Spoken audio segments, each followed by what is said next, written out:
Anyway, so we're making this kind of interior run, then back to the coast. We're spending 2 days on the coast for the fish and all that business.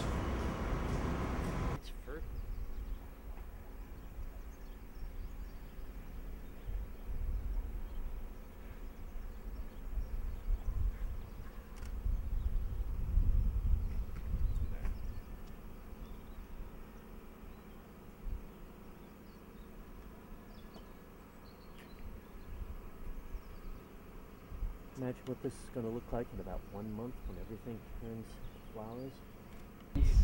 Mancia, which is a great drink. And also, I'm pretty sure that there's old strains of Cabernet Franc here. There's some Garnacha here. Can I get you guys to A couple other face? things here. So, this is the Minos River? Which way is Minho. Minho. M-I-N in Gallego, M-I-N-H-O. In Spanish, M-I-N with a tilde, O. The Minho, which flows down to come together with the Sil, and then it becomes the Minho. The Sil flows into it. The Sil is a spectacular river, which you're going to see later. And that flows into it and goes down, becomes the border of Portugal and Spain. Which way is Portugal? Portugal goes that way. Just follow the river down, and we'll get to the town called Arbo, where tomorrow we're going to have eel, lampreia. Lampreia.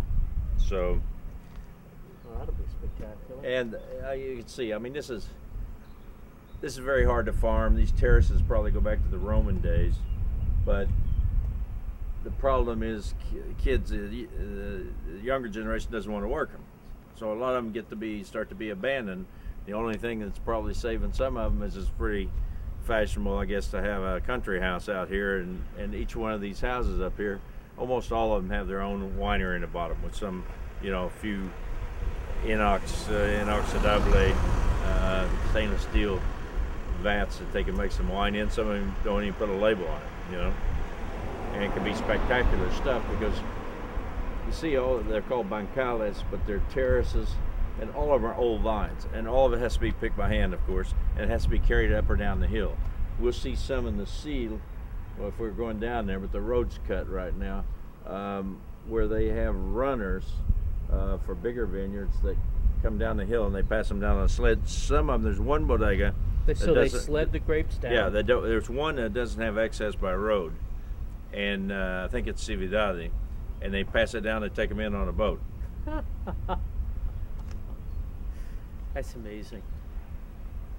But this is this typical of, like the Douro kind of looks like this? No, the Douro looks somewhat like this, but the Douro's a little bit more suave in some ways, and it's precipitous. Also, it's not as precipitous. It's a little more sloped. But these are like falling off the mountain, and this part down here will get riper faster than the part up on top.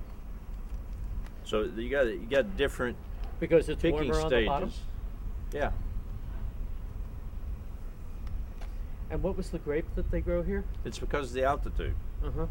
The higher you go up the hill, Cooler it the gets. longer it takes to ripen. So you got picking stages. I mean, these guys did this. It's when everybody was doing manual labor in the country, and it was, and it's still manual labor, so it's hard to get people to do it. And most of the people who have these places, they got a store in town, or they got work in town. They work at something, but they work at this on weekends. And a whole family down here that we saw you on Saturday were replanting an old vineyard, pulling out the bad ones and Mm-hmm. drilling, and had an auger, a power auger and stuff, and it's in the rock, it's in the rock. But then they go down the rock and they get a mineral flavor that all the Sharpies think that minerals do not enter in the wine. It's got to be something else. They're wrong. They're dead wrong. When you taste stuff off these hills, and you taste off slate here and slate and Priorat, you taste that graphite kind of flavor. You taste off arcilloso, which is a soil that's got a lot of iron in it. You almost taste an irony taste in it, like you do in mineral water, So these are still done by fairly primitive methods, and they haven't gotten refined yet, and hope they don't get to refine to the point that they screw it up with oak. But you can taste some of the most wonderful young wines for 10 euros, 8 euros. And they're lovely to drink. They're rustic. They're the kind of things we used to drink 40, 50 years ago and knew they were rustic and wouldn't travel. But it's hard to top them when you get down with local food, you know.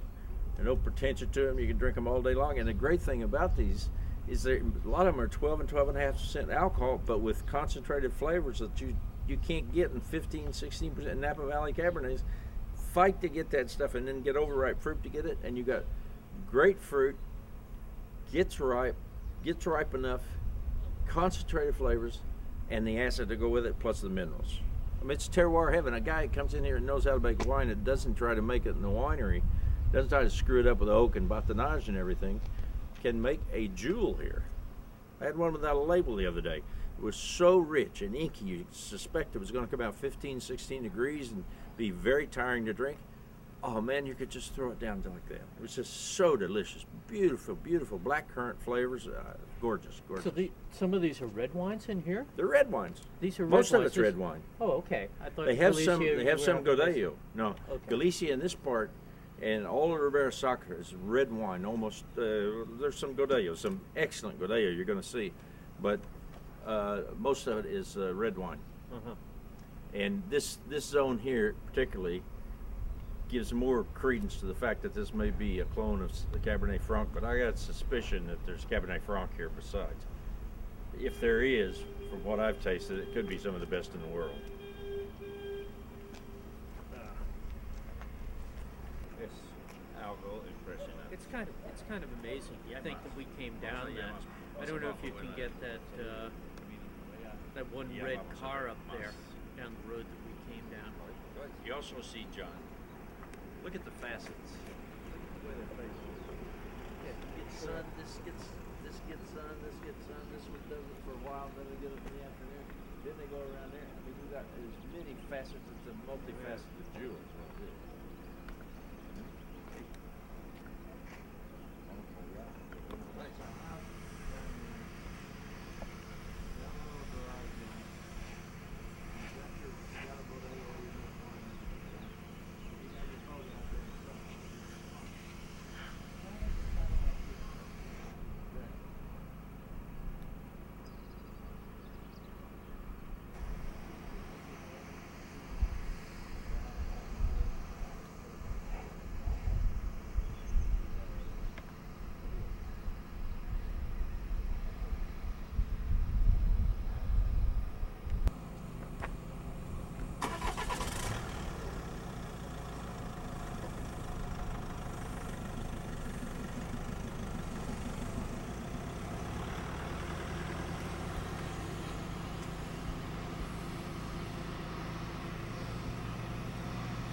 With mica in it, it's beautiful and green.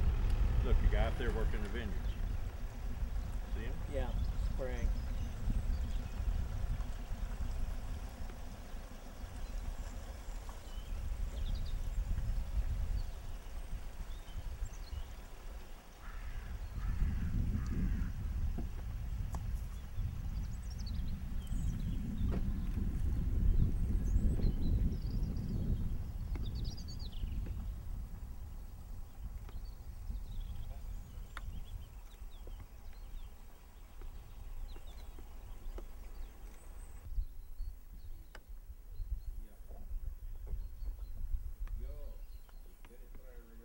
I wonder how old these vines are.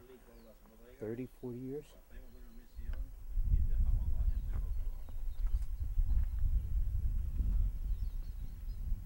Hey Jerry, how old do you think these vines are? Yay.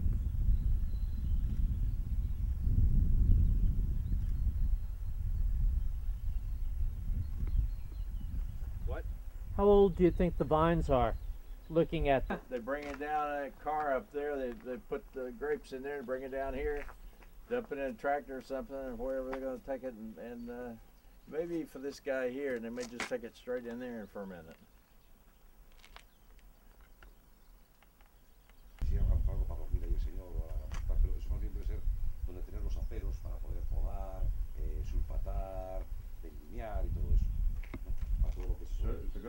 los gazpachos para poder Yo creo cambiar. que tiene comedor también. No, es muy pequeñito.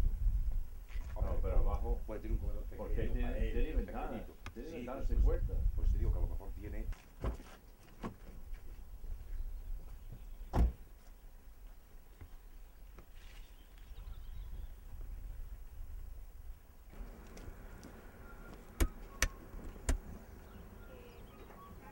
Hola.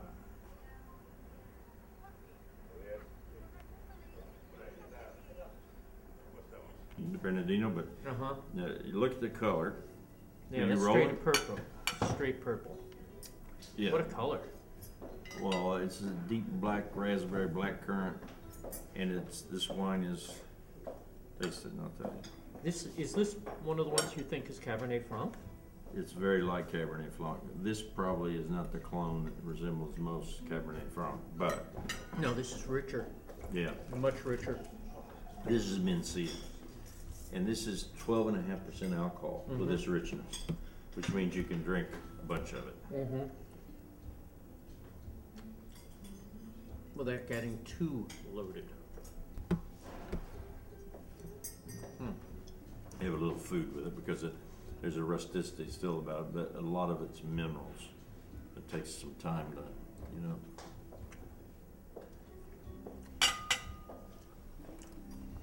He makes a foie in his here. Oh, is that a sort of a foie gras? Yeah, and he makes it here. Oh, wow. Spain has great foie. Is that from duck or goose? Oh no, we'll Probably duck. ask him. Encantado, Dominic. John. Hemos empezado porque estamos en el campo, estamos un poco. Sí. Mm-hmm.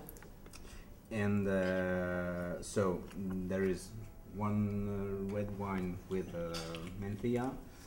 And last year, when I met one of the older project, the Bodega, Ruben, and they started to vinificate for specialty Merenzao. It was, I didn't know this in grape, of course, and it was gorgeous in the sense that it wasn't a red wine, very opulent, very with a lot of color. It's a grape. They have in France, in the Alpes, in Jura, this varietal. It's Rousseau. No, este es el capricho. Hay que empezar por este. ¿Cuál? Este es el que se va a embotellar dentro de 2 semanas. Deme otro vaso. Gracias. Y después esto es un jueguecito. Este empieza con este. Sí. Esto es 100% Es rodillo depósito. es el menos tocado, ¿verdad? Exactamente. Fantástico. Después de la arena. Menos tocado por bodegueros mejor. Mucho mejor. Es que yo he probado este año pasado dos.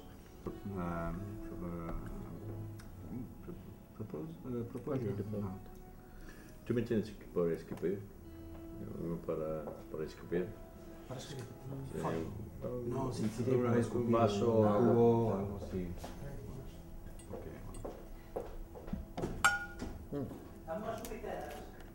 They're not native yeast though, right? No? Are they native yeast or industrial yeast? No, it's commercial use. That can be a problem. Pineapple.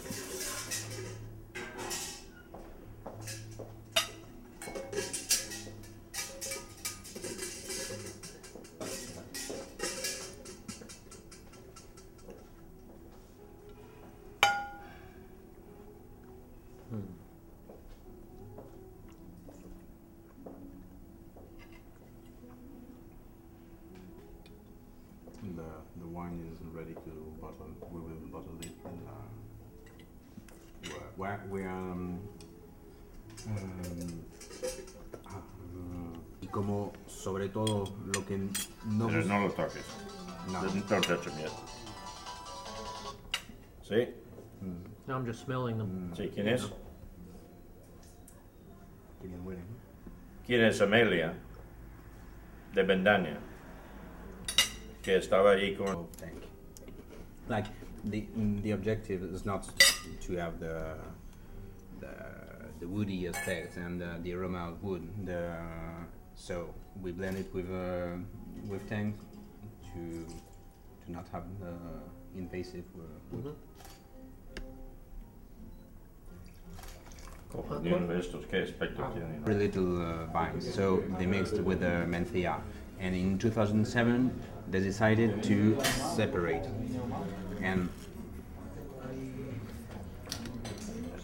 They're in Sal and Brancia are grapes that you have to get used to. They're usually a lot in Portugal too, not in Portugal, but they're different than anything you tasted. I think they're a little foxy. I don't think they could ever achieve greatness, to be frank. But I think they could blend them into something and give a really exotic touch. But you roll it in the hour. no. You got this tree tied down. Sí, es otra, sí. Oh, that tree. Y esta de aquí al lado de aquí abajo es otra. ¿Ah, sí? Sí. Estamos aquí todas pegaditas.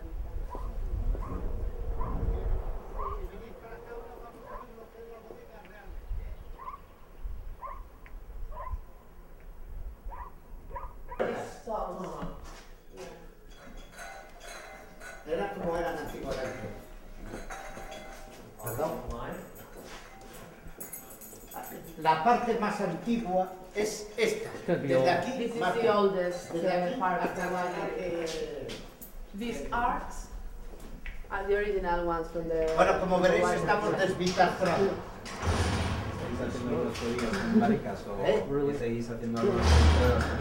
It's very cold now because. The jackets are yeah, all- it's. Vamos a ver, lías sí, pero ahora...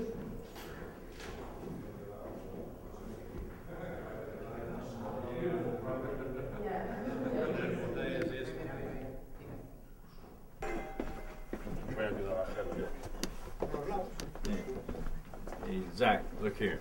Kind of look back up here. From here, it's really spectacular.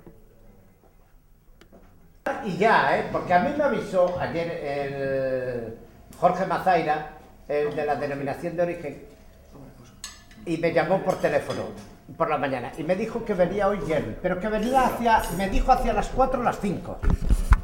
Y yo no sabía que venías a comer, entonces dije, bueno, y cuando llegó dice, ¿habrá algo que pinchar? Digo, bueno, malo será que no empecemos. Who designed the winery? Vaya. Otra foto. Otra foto. Oye, pensad que el vino, primero, está excesivamente frío. Vamos a dejar que... Segundo, tenéis que pensar que ahora mismo está pasando un golpe. Un mal rato. Un mal rato. Entonces, Sí, seguro. es que está a 2 grados allí. Straight from the barrel. Este es como estaba el otro día. Sí, igual.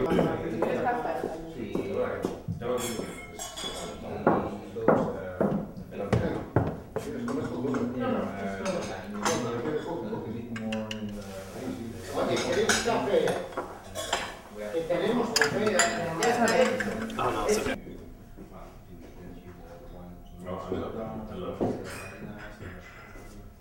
Ah, perdón.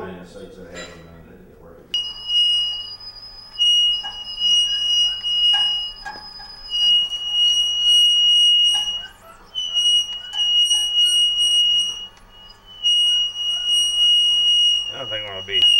We got a garage opener. Put this thing up here and we just start up with a garage opener. We made it. AC's made it.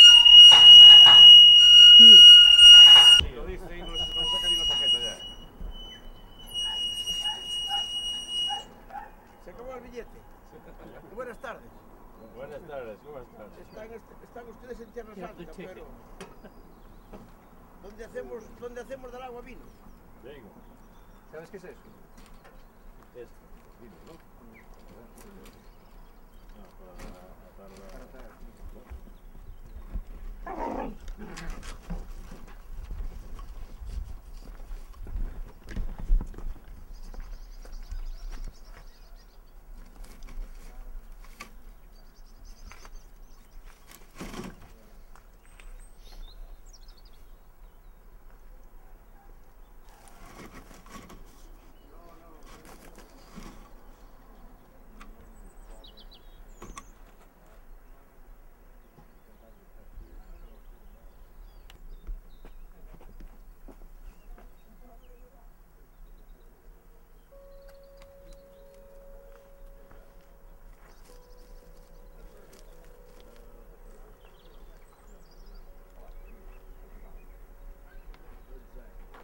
Come up here.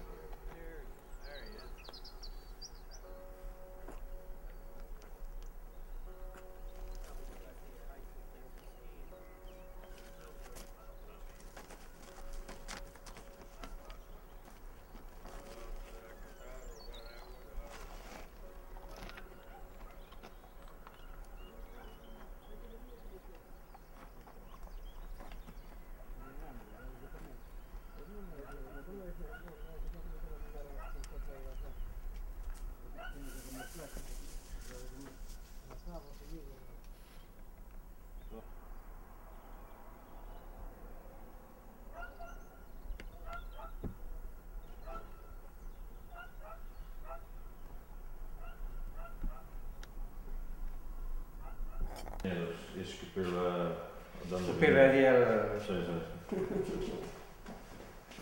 Ese era el 2008, ¿verdad?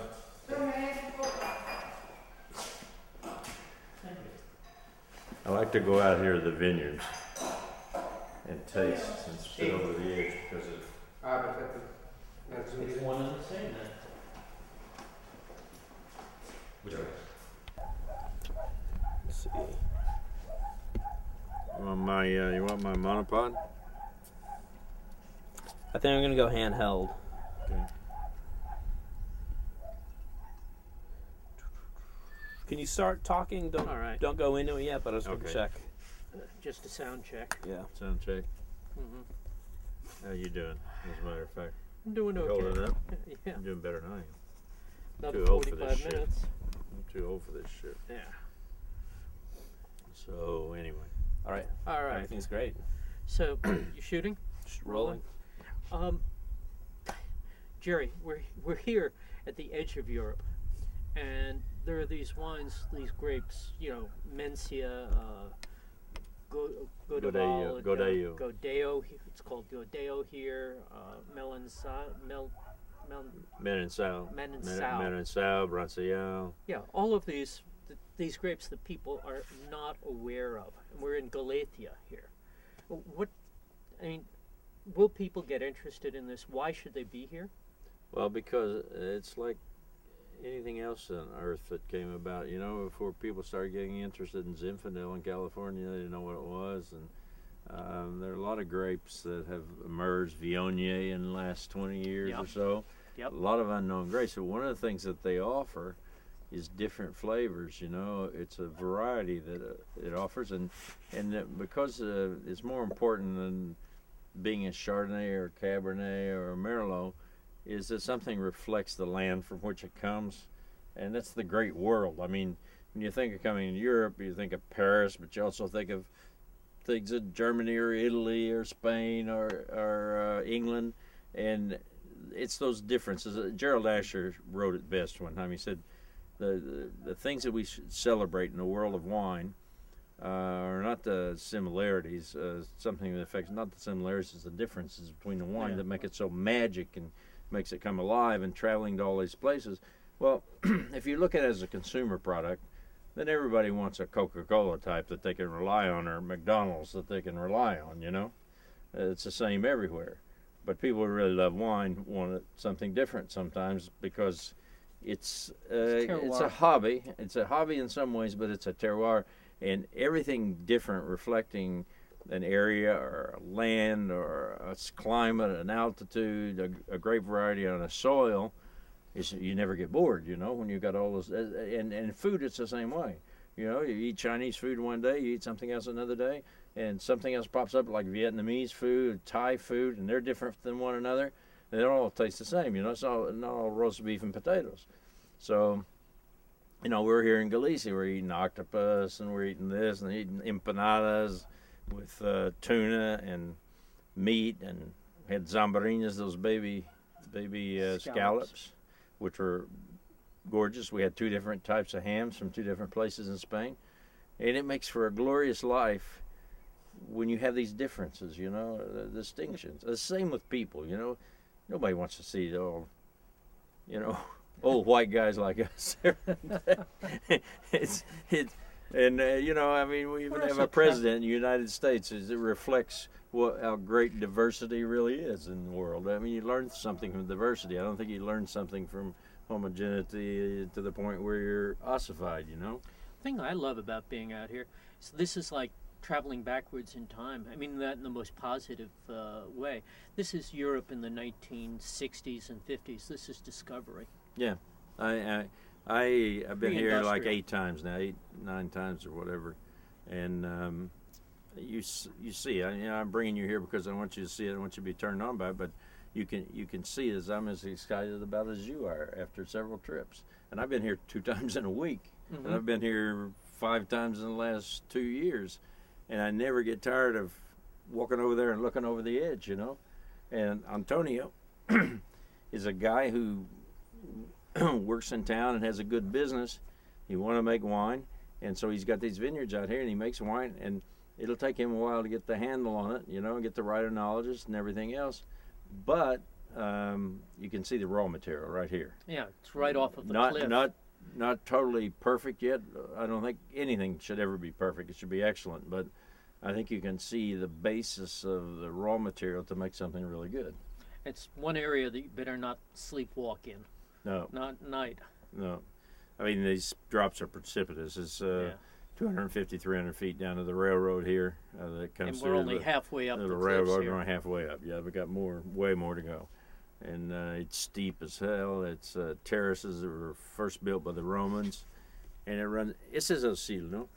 It's all mineral. Yeah. It's the most terroir-driven I mean, place. how would you like to have to work the vineyards over here? This is serious work. Yeah, I mean, you got to be tough, and you have to have legs of iron, because it's and you got to watch it when it's slick. Except these are terraces, not as bad as in Priorat, where a lot of slopes with slate on it, and you can really slide, and in Priorato too. But these are all terrace, but that doesn't mean they're easy to work. You see these sleds they've got running up on rails. Yeah, that's great. To bring stuff up and bring grapes up, and you see the guy who's working down the vineyards rides it up, you know. So it's a unique area in the world that if the wines aren't perfect, they're not right where they ought to be. They're in the road to be there, and they're different than anything else. You know? I think that really what happens over here, at least to my mind, is you've got the elements of the old, but you've got the new technology and the fact that there was beginning to be a recognition of what Godeval or Gordeo is, you know, what this is. And this can be, as you've shown us, this can be a Montrachet. I mean, these really can be exceptional wines latched to a place. You know, what's exciting about this when you start exploring these, or talking to these varietals, and I think you'll see things in Slovenia, for instance, and we've seen things in Austria. Oh, what do you want something besides Chardonnay? Well, Gruner Veltliner, how about that for, really fabulous wines. But I'm convinced that this is close to being one of the 5 greatest grapes in the world. If it isn't totally developed yet, they've really been working it for 5 years only. I mean, they've been making wines, but they're really getting serious about it for 5 years. And it's going to take them a few years, but it's there. It's a good grape. Yeah. We've seen in Alcaro. Noble. That's the phrase you Yeah, it's used. really noble. It's one of the noble ones, along with Chardonnay and Riesling and maybe Gewurz and Sauvignon Blanc and stuff like that. I don't know anything, maybe Gruner Veltliner, but there are a few things that are really bitter potentially. Nobody's climbed the mountain to the perfect peak yet, but Alcaro is not too far away, and a couple of others aren't either. And there's more, there in other places here in Ribera Sacra and other places in Valdeorras and in Bierzo. So it's Verdejo in Rueda is a pretty good grape. It makes a pretty decent wine, but it doesn't make a great wine like this, in my opinion. It makes a very palatable wine that's very popular and you can get everywhere and you can fairly well rely on. And so is Albarino. Albarino can be very good. They're lovely. Be even great, but What does it potentially this is more serious. What does it take? Soil, chalk, granite, hard work? I mean, what Takes type the of right vineyards? grape, married for a long time to the right soil and climate and even altitude. Mm-hmm. You can taste Godellos from Bierzo and Valdeorras all the way over here and up the other way, and you taste differences because of the climate and the location and the soil. Yeah, very, very So specific. you'd be multifaceted. It's kind of like, It's also wild yeast, you were saying. Yeah, and wild yeast make a difference. One of the things is when you follow small producers who make wines with wild yeast, there are no copies of one year or the other. It turns out differently every year. same vine, same soil. That's also interesting. It's not just a house thing that you can rely on. Use commercial yeast to get a lot of tropical fruit and pineapple and stuff like that, bananas and etc. But fundamentally, it's not as deep and compelling and interesting. It can be delicious. It can go with a lot of food. Don't get me wrong. There's some damn good albarinos, but those we'll see on Thursday. Those albarinos made with native yeast are daylight and dark from the others. Even the very, very good albarinos that we've seen in the States. It's just a lot different, and it's a different bird. Comes out differently. Where it goes down that tunnel there. It'll disappear a while, and it'll turn up over there.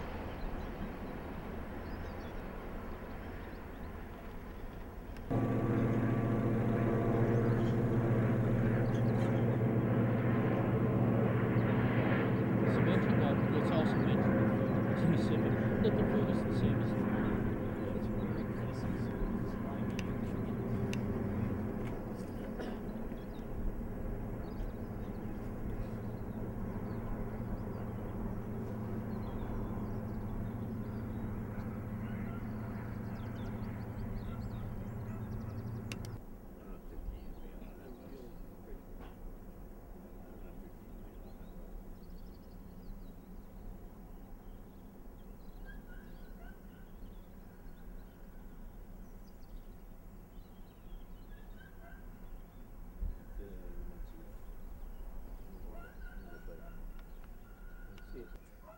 Okay, we're rolling. You can go right back into it.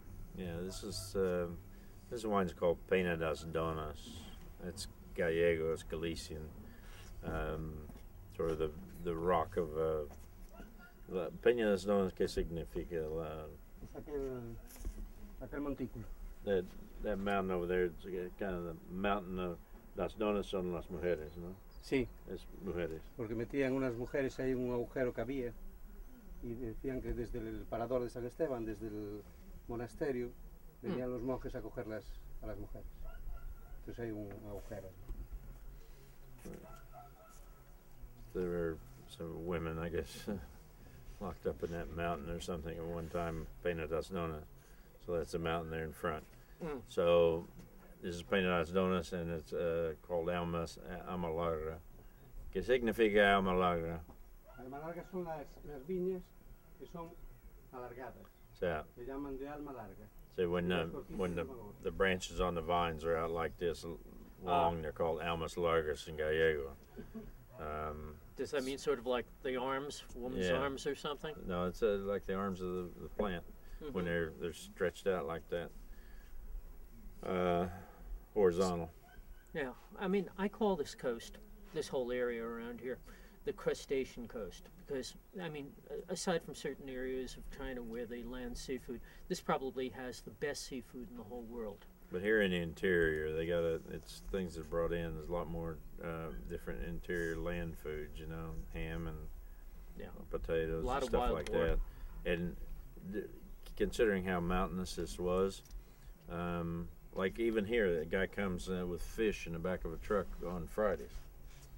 That's when they get their fresh fish here, unless they Does drive he in beep somewhere. Does he beep the horn? Yeah, he starts honking at the top of the hill, and he opens it up, and I got pictures of a bunch of fish in the back the other day. I was here on Friday, so anyway. But I mean, they've got the those white shrimp, and they've got the purple shrimp. We're going to have lamprey tomorrow. Lamprey form of eel for lunch tomorrow down on the Minho River. Parasitic eel. Parasitic eel eats salmon, which imagine rockfish what they eat. They eat crustaceans and stuff, and that's why I think rockfish is so good. So it'll be interesting to see what the lamprey is like, which eats salmon all the time. It eats salmon? Yeah. That's their big thing. Wow. Yeah. That'd be interesting. And so let's see if it's got influenced by salmon. But anyway, he just makes this, and he makes a Mencia, and this I think is going to get better every year. But let's talk about Galicia for a second, and why. I mean, to come here, you really have to want to be here. There's a physical beauty to the area, and it's a part of pretty close to unexploited pre-industrial Europe. You know, it's still hanging in there. Yeah. Well, that appeals to me. It appeals to me. I was raised in a village in Illinois and have electricity till I was 16, and this all appeals to me. I like that comfortable bed and a hot shower like everybody else, but after that, forget it. A little bit of heat if you need it, and a good blanket. But after that, it's the land, the people, the idea that it's not all. Rias Baixas, we're the biggest export market for Rias Baixas. But do you We're the think that most important. Americans It's the even only know? Spanish wine like that. That we're the United States is the most important market for. And it's because it's so fruity and delicious, and like a really steely Sancerre or something may not be apt for an aperitif. It may not be good for an aperitif, but Albarino's you can drink as an aperitif or with food. And because the profile of Albarino's being fruity and good acid, a lot of chefs love them because it goes with all kinds of dishes, and it goes with all kinds of modern dishes. So it's a very versatile wine. So people have gotten their foot wet with Galicia there, but they're getting their foot wet with Mencia from Bierzo, but they don't know about the Mencia here yet. It's just starting to make very tiny inroads, but Godello is starting to make an impact. Mostly white wines. Yeah, Godello is starting to make an impact because of Montenovo, which is selling very well. It's a Godello from where we were today. And also Ribeiros will start to make inroads because they're Trechadura wines, and they got a lot of balance, and they're made with 3 or 4 grapes, and they're just kind of compelling. They're not Montrachets or Pouligny Montrachets, but they're really good, almost Loire-esque wines. They're almost a combination of Loire and Rhone types in a way. They got a lot of different flavors, spicy stuff going on. We're going to taste them tomorrow, and you'll see that Galicia has an inexhaustible fund of wine sources, and there's something like ¿cuántas variedades autóctonas hay por aquí? Centenares de autóctonas por toda Galicia. Por toda Galicia. Sí. Debe haber 6 o 7 blancas y... No, pero hay unas 200 o 300 me han dicho, de viejas. Dentro de cada variedad, claro. There are ones that have never even come out that we've never even tasted, that are sort of hidden in the field blends of vineyards. They say there are 200 or 300 varieties in all of Galicia. Plus, you take a Godello or a Mencia or one of these, and up in Chantada, it's different than it is down here, and it's different over further down Ribera Sacra and further over. Also, the price point would be good because not only white wine, drink them fast for the most part. Hello, dogs. Steal the show. That's it. So anyway, they have enormous potential, and one of the most compelling things about them is that they're so good with food. They're lean. You really drink with food, really lean. and they're not alcoholic. They're not too high in alcohol, and they got good acid. So all those things augur well. Plus, they have mineral flavors. So all those things augur well for the future for wines that go with food, and they're people friendly. I mean, they're people friendly, not in the sense that you make something for a determined market. They're just naturally good with a lot of different kinds of food. And they're wallet friendly. Yeah, they're wallet friendly, exactly. Going to tie the whole thing together, where I'm worried about sitting kind of ending on a. Is there a little more? Now wait a minute. Before you start rolling, what do you want me to say? Spanish wines for about 30 years, and a lot of people thought I was crazy about both Spanish wine and food when I was talking about it, and now the world's come around. Not to my way of thinking, but they just they discovered it. It's the same thing with the wines. I sold some of the best French wines for 20 years, and I know what really good wine is, not what markets say good wine is. I know what the foundation of great wine is. And I could see it here. Raw material that was flawed, but still what's important is the base wine. Like we saw today, the base thing for Godello and Acoroa, and here you see the base wine is capable of making great wine. Therefore, anything that's rustic or not well made around is something that just needs to be uplifted, that's all. But here... So you're trying to popularize it. I don't want to popularize it. I want it to be known that there's greatness here like there's another place in the world. When you start to look at the climate and the whole mountains and everything else, you realize it's true, because you look at Côte Rôtie or anything else, you got somebody there that knows how to make good wine. If you got native grapes and the climate, the altitude, and the soil and everything, you're going to make great wine someday. That and an audience. And an audience. But an audience will find great wine. If you make great wine, they'll find you. Lebanon, Chateau Moussad. Mm-hmm. Ya, no, pues es un motivo. Vamos a hablar un